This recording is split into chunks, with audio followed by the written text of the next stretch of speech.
India Legal presents Courts Roundup.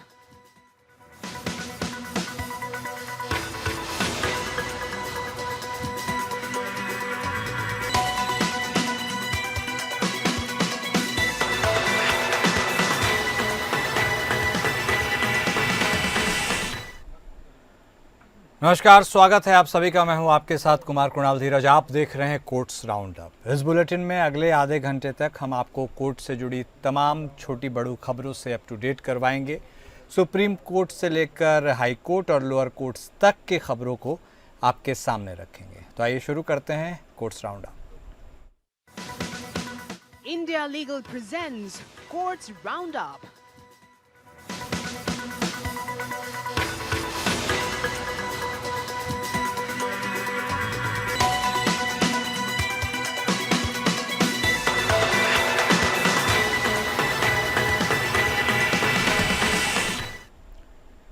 न्यायमूर्ति यशवंत वर्मा के खिलाफ महाभियोग प्रस्ताव के लिए 145 लोकसभा सांसदों ने एक पत्र पर हस्ताक्षर किए हैं। यह पत्र लोकसभा अध्यक्ष ओम बिरला को सौंपा गया है। न्यायमूर्ति वर्मा पर आरोप है कि उन्होंने अपने पद का दुरुपयोग किया है और न्यायपालिका की गरिमा को ठेस पहुंचाई है। महाभियोग प्रस्ताव की प्रक्रिया तब शुरू होती है जब किसी न्यायाधीश के खिलाफ आरोप लगाए जाते हैं और उन्हें लोकसभा में पेश किया जाता है। अगर प्रस्ताव पारित हो जाता है तो न्यायाधीश को उनके पद से हटाया जा सकता है। न्यायमूर्ति यशवंत वर्मा के खिलाफ आरोपों की जांच की जा रही है। आरोपों की गंभीरता को देखते हुए लोकसभा सांसदों ने महाभियोग प्रस्ताव के लिए हस्ताक्षर किए हैं।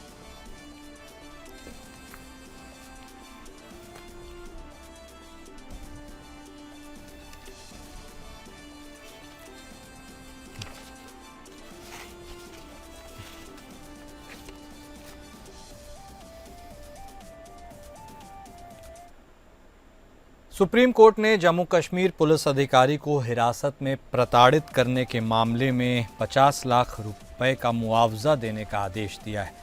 कोर्ट ने सीबीआई जांच का भी निर्देश दिया है। यह मामला जम्मू कश्मीर पुलिस अधिकारी मुश्ताक अहमद वागे की याचिका पर सुनवाई करते हुए सुप्रीम कोर्ट की तरफ से पारित हुआ आदेश है। वागे ने आरोप लगाया था कि उन्हें 2002 में आतंकवाद के एक मामले में हिरासत में लिया गया था और उन्हें प्रताड़ित किया गया था। न्यायमूर्ति संजय किशन कौल और न्यायमूर्ति एम सुंदरेश की पीठ ने कहा कि वागे को हिरासत में प्रताड़ित किया गया था और उन्हें 50 लाख रुपए का मुआवजा दिया जाना चाहिए। कोर्ट ने कहा कि यह मुआवजा वागे को हुए शारीरिक और मानसिक कष्ट के लिए है। कोर्ट ने सीबीआई को इस मामले में जांच करने का निर्देश दिया है। कोर्ट ने यह भी कहा है कि यह पता लगाया जाना चाहिए कि वागे को हिरासत में प्रताड़ित करने वाले अधिकारियों के खिलाफ क्या कार्रवाई की जा सकती है।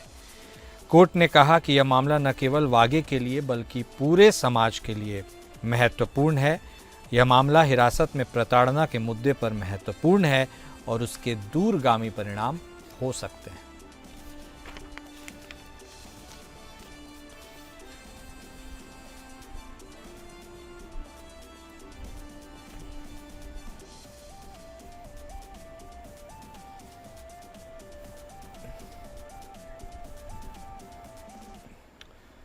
सुप्रीम कोर्ट ने एक महत्वपूर्ण टिप्पणी में कहा है कि प्रवर्तन निदेशालय का उपयोग राजनीतिक लड़ाइयों के लिए क्यों किया जा रहा है। कोर्ट ने कर्नाटक के मुख्यमंत्री की पत्नी और एक मंत्री के खिलाफ मुद्रा मामले में दायर याचिका को खारिज करते हुए यह टिप्पणी की। न्यायमूर्ति अभय अशोक और न्यायमूर्ति अयूब एम गुराव की पीठ ने याचिकाकर्ता की ओर से पेश हुए वरिष्ठ अधिवक्ता एमएल शर्मा की दलीलों पर ध्यान दिया, जिन्होंने आरोप लगाया था कि ईडी का उपयोग राजनीतिक विरोधियों के खिलाफ किया जा रहा है। पीठ ने कहा, यह एक गंभीर मुद्दा है कि ईडी का उपयोग राजनीतिक लड़ाइयों के लिए क्यों किया जा रहा है। यह एक ऐसा मुद्दा है जिस पर हमें गंभीरता से विचार करने की आवश्यकता है। कोर्ट ने कहा, हमारे सामने जो याचिका दायर की गई है वह एक राजनीतिक मामला है। हमें लगता है कि यह याचिका राजनीतिक लाभ के लिए दायर किया गया है। इस टिप्पणी के साथ कोर्ट ने याचिका को खारिज किया और कहा कि याचिकाकर्ता को इस मामले में कोई राहत नहीं दी जा सकती। मुद्रा मामला कर्नाटक के मुख्यमंत्री सिद्धारमैया की पत्नी के खिलाफ दर्ज किया गया था, जिसमें उन पर आरोप लगा था कि उन्होंने अवैध तरीके से जमीन हासिल की है। इस मामले में ईडी ने जांच शुरू की थी, जिसके बाद याचिकाकर्ता ने सुप्रीम कोर्ट में याचिका लगाई थी। कोर्ट ने यह भी कहा कि वह इस मामले में याचिकाकर्ता को कोई राहत नहीं दे सकती, क्योंकि यह एक राजनीतिक मामला है। सुप्रीम कोर्ट ने याचिका को खारिज किया और ईडी के उपयोग के बारे में महत्वपूर्ण टिप्पणी की।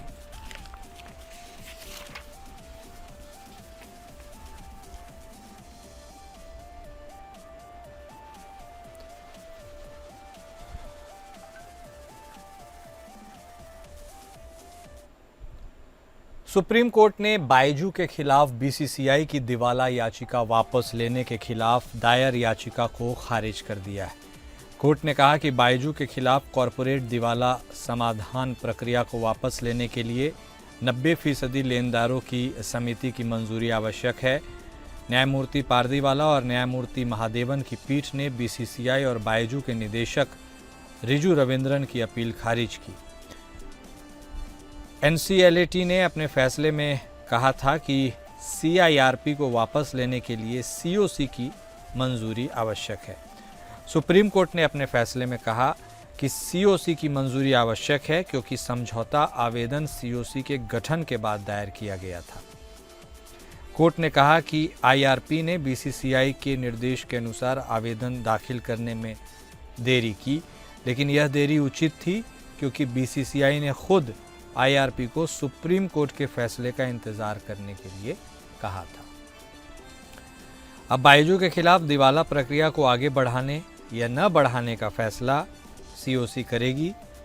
यह मामला दिवाला और ऋण शोधन प्रक्रिया के तहत लेनदारों के अधिकारों और कंपनियों के वित्तीय प्रबंधन से जुड़े महत्वपूर्ण मुद्दों पर प्रकाश डालता है।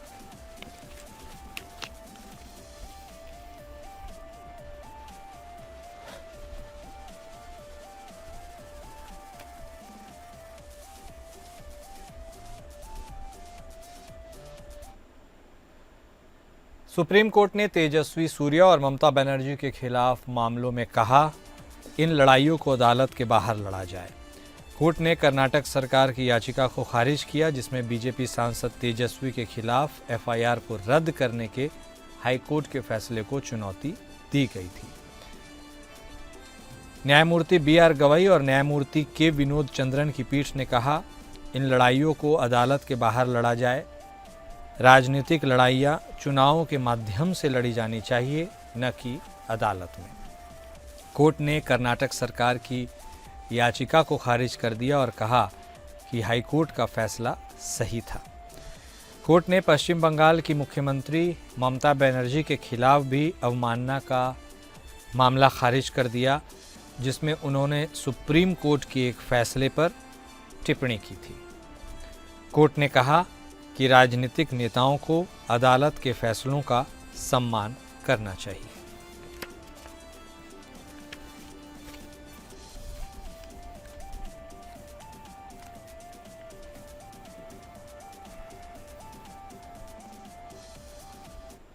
सुप्रीम कोर्ट ने फिल्म उदयपुर फाइल्स को लेकर केंद्र की उस रिपोर्ट को रिकॉर्ड पर लिया, जिसमें फिल्म की रिलीज से पहले डिस्क्लेमर में चेंज करने समेत कुल 6 कट लगाने को कहा है। कोर्ट ने कहा कि सूचना एवं प्रसारण मंत्रालय के 6 बदलाव के सुझाव को आपको मानना होगा। आप इस रिपोर्ट को चुनौती देना चाहते हैं, वह आप दे सकते हैं, लेकिन फिर भी इस सुझाव को आपको मानना ही होगा। यह बात कोर्ट ने तब कही जब फिल्म प्रोड्यूसर के वकील गौरव भाटिया के द्वारा केंद्र सरकार की रिपोर्ट को चुनौती देना चाहते हैं। कोर्ट ने केंद्र सरकार से कहा कि वो आदेश की कॉपी दूसरे पक्ष को भी दे। 24 जुलाई को इस मामले पर अगली सुनवाई करेंगे। सुप्रीम कोर्ट ने केंद्र सरकार की कमेटी को पिछले बार बिना वक्त गंवाए इस मुद्दे पर विचार करने का निर्देश दिया था। देखिए, जो ऑनरेबल हाई कोर्ट दिल्ली के आदेशानुसार जो अपोजिट पार्टी रिवीजन में 6A सेंसरशिप एक्ट में गई थी to the ministry of information and broadcasting, वहाँ पर एक हाई लेवल कमेटी बनी थी उस कमेटी के सामने उन्होंने भी अपना प्रेजेंटेशन रखा था, हम लोग ने भी अपना प्रेजेंटेशन रखा था, और उन्होंने बहुत डेलिब्रेशन के बाद, बहुत डिफरेंट लेवल्स पे पिक्चर मूवी फिल्म को देखने के बाद 6 कट्स रिकमेंड किए हैं। अब इन 6 कट्स में जो एक आरोप लग रहा था फिल्म मेकर पे कि ये हेट के लिए बनाई गई है, एजेंडे से बनाई गई है, ये पूरी मुस्लिम कम्युनिटी को टारगेट कर रही है और विलीफाई कर रही है और इससे दंगे भड़क सकते हैं वगैरह वगैरह, इस मुद्दे पर भी कमेटी ने बहुत अपना एप्लीकेशन ऑफ माइंड किया और ऐसी कोई भी चीज़ इस फिल्म में नहीं पाई। इसलिए उनके जो भी चेंजेस हैं, जैसे आप नूतन शर्मा का नेम बदल दीजिए, आप डिस्क्लेमर थोड़ा सा चेंज कर दीजिए, आप एक जगह अरब टर्बन दिखाया गया है उसको चेंज कर दीजिए, एक जगह बलूचों पे एक डायलॉग है उसको चेंज कर दीजिए, सो गुड, हम रिस्पेक्ट करते हैं उसकी, और जबकि गए वो थे, रिस्पेक्ट हम करते हैं और हम उसको, हमारे मेकर्स उसको इनकलकेट डेफिनेटली करेंगे और करना भी चाहिए। अब इन ऑपोजिट पार्टी ने कहा हम इस पर ऑब्जेक्शंस फाइल करेंगे, तो ऑनरेबल सुप्रीम कोर्ट ने इसमें थर्सडे की डेट लगाई है। लेकिन मूल भाव ये है कि जो आरोप थे पिक्चर पर, वो जो कट्स आए हैं वो उन आरोपों की तरफ इशारा नहीं कर रहे हैं। ये देखने के बाद high level, high powered committee को ये लगा कि हाँ, जो चेंज होना चाहिए वो होना चाहिए, और ज़्यादातर ये चेंज इंटरनेशनल रिलेशंस के हिसाब से रखा गया है। यहाँ पे पाकिस्तान का वर्ड आया, अफगानिस्तान का वर्ड आया, उनको चेंज किया गया है, रादर देन जो ये आरोप लगाया गया था कि हेट फैलाएगी, ये चीज़ कम से कम इन कट्स में जो रिकमेंड किए गए हैं, और वर्ड भी रिकमेंडेशन यूज़ हुआ है, उनमें देखने को नहीं मिलती है। सुप्रीम कोर्ट ने एक महत्वपूर्ण बयान में कहा है कि प्रवर्तन निदेशालय कैसे वकीलों को क्लाइंट्स के साथ विशेषाधिकार प्राप्त संचार के लिए समन जारी कर सकता है। इस मुद्दे पर कुछ दिशा निर्देश होने चाहिए। न्यायमूर्ति अभय अशोक और न्यायमूर्ति अयूब एम गुराओ की पीठ ने कहा, भले ही यह गलत हो, यह एक विशेषाधिकार प्राप्त संचार है, ईडी इसे क्यों समन जारी कर सकती है, इन सभी मामलों के लिए कुछ दिशा निर्देश होने चाहिए। यह मामला ईडी द्वारा 2 वरिष्ठ अधिवक्ताओं अरविंद दातार और प्रताप वेणुगोपाल को समन जारी करने के बाद शुरू हुआ था। ईडी ने बाद में समन वापस ले लिया और एक परिपत्र जारी किया जिसमें कहा गया कि वकीलों को समन जारी करने से पहले ईडी निदेशक की पूर्व अनुमति आवश्यक होगी। सुप्रीम कोर्ट ने कहा कि वकीलों को समन जारी करना वकालत पेशे की स्वायत्तता को कमज़ोर कर सकता है। सीजेआई ने कहा कि ईडी अच्छी तरह से तर्कसंगत आदेश पारित होने के बाद भी केवल उन्हें दाखिल करने के लिए अपील दायर कर रही है। सुप्रीम कोर्ट ने कहा कि वकीलों को अपने क्लाइंट्स को सलाह देने के लिए स्वतंत्र होना चाहिए और उन्हें समन जारी करना इस स्वतंत्रता को प्रभावित कर सकता है। कोर्ट ने कहा, अगर वकीलों को समन जारी किया जाता है तो यह न्याय प्रशासन को प्रभावित करेगा। अब यह मामला 29 जुलाई को सुनवाई के लिए सूचीबद्ध किया गया है, जहां कोर्ट इस मुद्दे पर विस्तृत दिशा निर्देश जारी कर सकता है।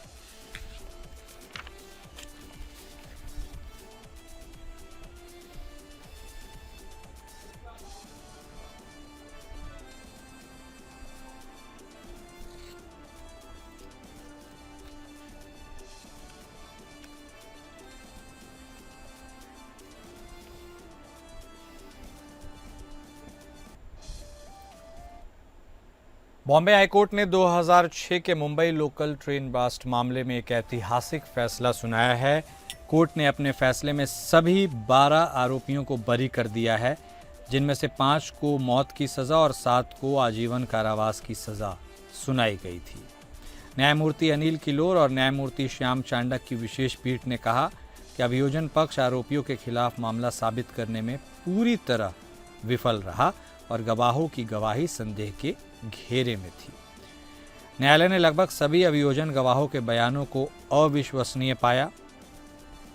न्यायालय के अनुसार विस्फोट के लगभग 100 दिनों के बाद आरोपियों को याद रखने का कोई कारण नहीं था, खासकर टैक्सी ड्राइवर या ट्रेन में मौजूद लोगों के लिए। न्यायालय जुलाई 2024 से इस मामले की सुनवाई कर रहा था। कोर्ट ने कहा कि आरोपियों के खिलाफ जो सबूत पेश किए गए थे वे विश्वसनीय नहीं थे। कोर्ट ने यह भी कहा कि आरोपियों को झूठे मामले में फंसाया गया था और बिना किसी ठोस सबूत के 18 साल से जेल में सड़ रहे थे।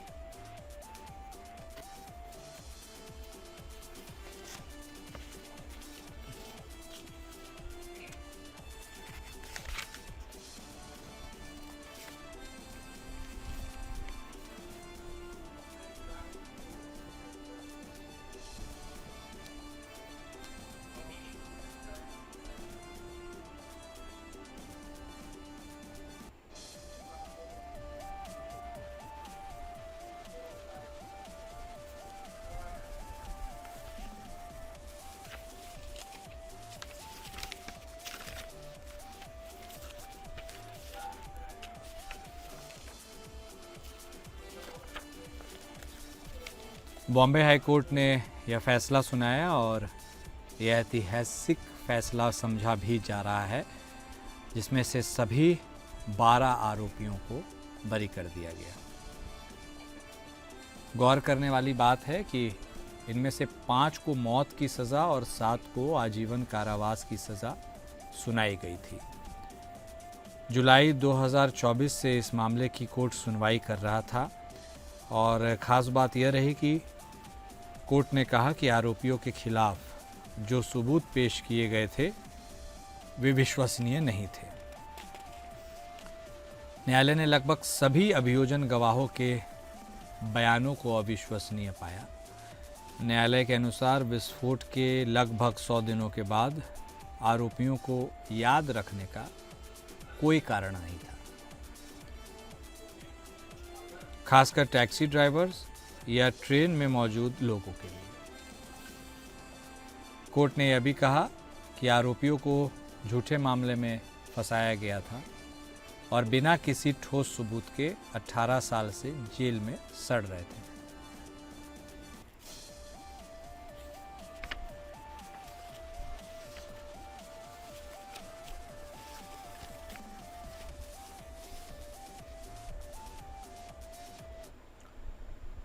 बॉम्बे हाई कोर्ट ने अनिल बाबूराव बैले के खिलाफ एनआईए को नोटिस को बरकरार रखा है। अनिल बाबूराव बैले ने यूएपीए और आईपीसी की धारा 124A या राजद्रोह को चुनौती देते हुए याचिका दायर की थी। कोर्ट ने कहा कि यूएपीए एक वैध कानून है और एनआईए का नोटिस वैध है, क्योंकि अनिल बाबूराव बैले आरोपी नहीं हैं बल्कि गवाह हैं। कोर्ट ने यह भी कहा कि यूएपीए एक दंडात्मक कानून है, न कि एक निवारक हिरासत कानून। कोर्ट ने राजद्रोह कानून की वैधता पर निर्णय नहीं दिया, क्योंकि यह मामला सुप्रीम कोर्ट में पहले से ही लंबित है। अनिल बाबूराव बैले की याचिका खारिज कर दी गई है। केस की सुनवाई पर ज़्यादा जानकारी देंगी इंडिया लीगल रिसर्चर विहा पंजवानी, जो हमारे साथ जुड़ गई हैं। स्वागत है विहा आपका। आखिर बॉम्बे हाई कोर्ट के इस फैसले को आम लोगों को कैसे देखना समझना चाहिए, इस केस से जुड़े हाइलाइट्स के बारे में दर्शकों को बताइए। ये केस अनिल बाबूराव का था, जो चेंबूर मुंबई के रहने वाले हैं और एक फाइनेंशियल एडवाइजर और सोशल वर्कर हैं। 1 जनवरी 2019 को उन्होंने भीमा कोरेगांव मेमोरियल विजिट किया था ट्रिब्यूट देने के लिए। बाद में 10 जुलाई 2020 को उनको एनआईए का नोटिस मिला, जिसमें उन्हें एक यूएपीए और आईपीसी सेक्शन के केस में अपीयर होने का कहा गया। हालांकि वो अक्यूज नहीं थे, सिर्फ विटनेस थे। उन्होंने बॉम्बे हाई कोर्ट में रिट पिटीशन फाइल किया आर्टिकल 226 के अंडर और 3 चीजें चैलेंज की। पहला कि यूएपीए अनकॉन्स्टिट्यूशनल है, क्योंकि इसमें एनफोर्स होने की डेट नहीं दी गई। दूसरा कि आईपीसी सेक्शन 124A सेडिशन भी अनकॉन्स्टिट्यूशनल है। तीसरा कि एनआईए का नोटिस इल्लीगल है और क्वॉश होना चाहिए। उनकी लॉयर मिस्टर प्रकाश अंबेडकर ने आर्ग्यू किया कि यूएपीए का नाम प्रिवेंशन है, तो एक्ट में सिर्फ प्रिवेंटिव पावर्स होनी चाहिए, पनिशमेंट्स नहीं। उन्होंने ये भी कहा कि आर्टिकल 22 का जो प्रिवेंटिव डिटेंशन वाला पार्ट 44th अमेंडमेंट से अमेंड हुआ था, वो नोटिफाई नहीं हुआ। इसीलिए पार्लियामेंट के पास प्रिवेंटिव डिटेंशन पे लॉ बनाने का पावर नहीं है। उनका ये कहना था कि यूएपीए वेग है, आईपीसी से ओवरलैप करता है और अनलॉफुल एक्टिविटी क्लियरली डिफाइन नहीं करता। गवर्नमेंट के काउंसिल एएसजी देवांग व्यास और अनिल सिंह ने आर्ग्यू किया कि पिटिशनर अक्यूज्ड नहीं है, सिर्फ विटनेस है, तो नोटिस वैलिड है। यूएपीए वैलिड लॉ है, जिसे 1967 में प्रेसिडेंट का असेंट मिला था और जनरल क्लॉजेस एक्ट का सेक्शन 5 के हिसाब से सेम डेट से एनफोर्स हुआ गया था। यूएपीए एक पीनल स्टैट्यूट है, प्रिवेंटिव डिटेंशन लॉ नहीं। प्रिवेंशन सिर्फ टाइटल का हिस्सा है, लीगल कैरेक्टर डिफाइन नहीं करता। कोर्ट ने ऑब्जर्व किया कि अनिल बाइले के अगेंस्ट कोई क्रिमिनल चार्जेस नहीं है, और उनका सिर्फ विटनेस के रूप में रोल है। सेडिशन लॉ को चैलेंज ऑलरेडी सुप्रीम कोर्ट में पेंडिंग है, तो कोर्ट ने उस पे डिसाइड नहीं किया। UAPA वैलिड है क्योंकि जनरल क्लॉजेस एक्ट के थ्रू इन्फोर्स हो चुका है और जब तक 44th अमेंडमेंट नोटिफाई नहीं होता, आर्टिकल 22 के ओरिजिनल क्लॉजेस एप्लीकेबल हैं। कोर्ट ने ये भी क्लियर किया कि UAPA प्रिवेंटिव डिटेंशन नहीं है, बल्कि पनिशमेंट बेस्ड पीनल लॉ है। कोर्ट ने कंक्लूड किया कि UAPA कॉन्स्टिट्यूशनल है, NIA का नोटिस वैलिड है और पिटिशनर के राइट्स वायलेट नहीं हुए। पिटिशन डिसमिस कर दी गई। बहुत शुक्रिया विहा हमारे साथ जुड़ने के लिए और यह अहम जानकारी देने के लिए। दिल्ली हाईकोर्ट के मुख्य न्यायाधीश देवेंद्र कुमार उपाध्याय ने 6 नए न्यायाधीशों को पद की शपथ दिलाई है। इन नए न्यायाधीशों के शामिल होने से कोर्ट की कुल संख्या 40 हो गई है, जबकि स्वीकृत संख्या 60 है। नए न्यायाधीशों के नाम हैं जस्टिस विवेक चौधरी, जो इलाहाबाद हाई कोर्ट से स्थानांतरित हुए हैं और सिविल और संवैधानिक कानून में विशेषज्ञता रखते हैं। जस्टिस ओम प्रकाश शुक्ला भी इलाहाबाद हाई कोर्ट से आए हैं और संवैधानिक और सेवा मामलों में विशेषज्ञता रखते हैं। जस्टिस अनिल क्षेत्रपाल पंजाब और हरियाणा हाई कोर्ट से स्थानांतरित हुए हैं और उन्होंने पूर्व मुख्य न्यायाधीश BK बाली के साथ काम किया है। जस्टिस अरुण मोंगा राजस्थान हाई कोर्ट से स्थानांतरित हुए हैं और उन्होंने दिल्ली में 20 वर्षों तक अभ्यास किया है। Justice Nitin Vasudev Sambare Bombay high court से आए हैं और उन्होंने नागपुर में अभ्यास किया है। Justice V Kameshwar Rao Karnataka high court से दिल्ली हाई कोर्ट में वापस आए हैं और उन्होंने 11 वर्षों तक दिल्ली हाई कोर्ट में काम किया है। जस्टिस विवेक चौधरी ने हिंदी में शपथ ली, जबकि अन्य 5 न्यायाधीशों ने अंग्रेजी में शपथ ली।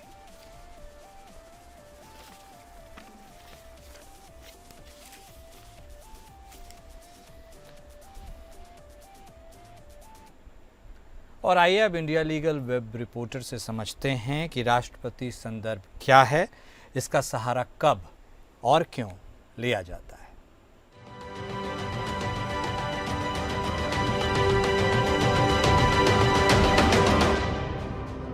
सुप्रीम कोर्ट ने यह स्पष्ट रूप से कह दिया है कि वह प्रेसिडेंशियल रेफरेंस की केस को सुनेगी 22 जुलाई को। इस रेफरेंस का मेन मुद्दा यह है कि क्या कोर्ट्स प्रेसिडेंट या गवर्नर के कार्यों पर टाइमलाइन लगा सकती है। तो आइए अब हम जानते हैं कि प्रेसिडेंशियल रेफरेंस क्या होता है और इसका इस्तेमाल कब किया जाता है। आर्टिकल 143 ऐसा एक प्रोविजन है जो प्रेसिडेंट को पावर देता है कि वह एक मैटर जो पब्लिक इंपॉर्टेंस का है उसको सुप्रीम कोर्ट को रेफर कर सकती हैं और उनसे अपनी राय मांग सकती हैं। हालांकि ऐसा जो रेफरेंस होती है वो एडवाइजरी ओपिनियन होती है, पर उसका वेटेज काफी होता है। तो अब हम जानेंगे कि इस रेफरेंस के ऊपर क्या चर्चाएं हुई और ये रेफरेंस क्यों कोर्ट के पास गया। सुप्रीम कोर्ट के जजमेंट में in case of state of Tamil Nadu versus governor of Tamil Nadu में गवर्नर के ऊपर सुप्रीम कोर्ट ने टाइमलाइन इंपोज कर दी और कहा कि आपको एक स्पेसिफिक पीरियड के अंदर ही जो स्टेट लेजिस्लेचर के बिल हैं उसको पास करना होगा। तो यही मुद्दा उठा और इसी के कारण जो हमारी प्रेसिडेंट है द्रौपदी मुर्मू, वो गई कोर्ट के पास और उन्होंने रेफर किया कि क्या कोर्ट ऐसा टाइमलाइन इंपोज कर सकता है। तो अब इस पर हम लोग जानेंगे कि क्या होता है कोर्ट के अंदर on 22 July. Do follow us for more such legal updates.